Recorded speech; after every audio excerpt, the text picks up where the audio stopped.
Deputy Speaker, I mean, clearly, this was a very concerning time for many of my constituents, and I have seen many cases where some of young constituents in my constituency were negatively impacted by this algorithm. So it could have been handled better, perhaps.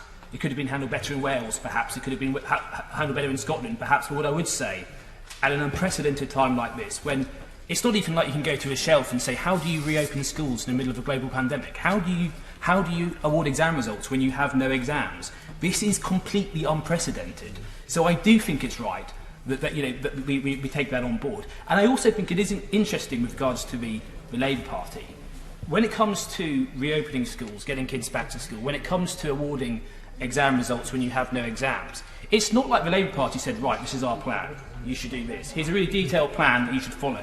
The Labour Party have never done that. And in fact, as I pointed out earlier on, we actually had a shadow education secretary in July criticising predicted grades and saying standardisation's the way forward. Absolutely. We had, and I say this very passionately, as somebody who actually became a Member of Parliament because I care about children with special educational needs, as somebody who had special educational needs myself.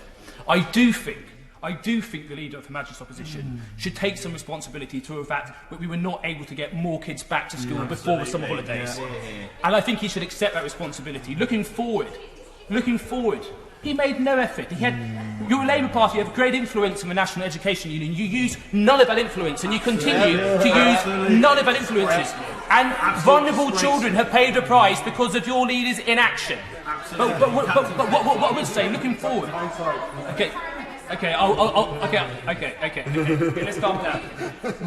Let's all calm down. Okay, what I would say is, looking forward, it is absolutely critical that we provide schools and school teachers certainty as quickly as possible, and that must mean exams next year. It must mean exams next year.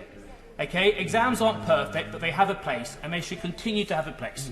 And I say that as somebody who was dyspraxic and was an unconventional learner and pulled rabbits out of the hat at exams. So actually, sometimes it's kids who actually do better in exams rather than if there's no exams.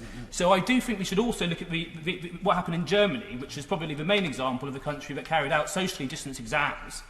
With the benefit of hindsight, of course, we made the right decision at the time. But I think we should learn from Germany, and when it comes to next year, give certainty to all of our schools that exams will go ahead. There will be no plan B, there must be exams. And I disagree with much of what Afghal has said over the last few months, but on that, I'm in agreement with them. And I look forward to seeing you next week, Secretary of State. Thank you very much.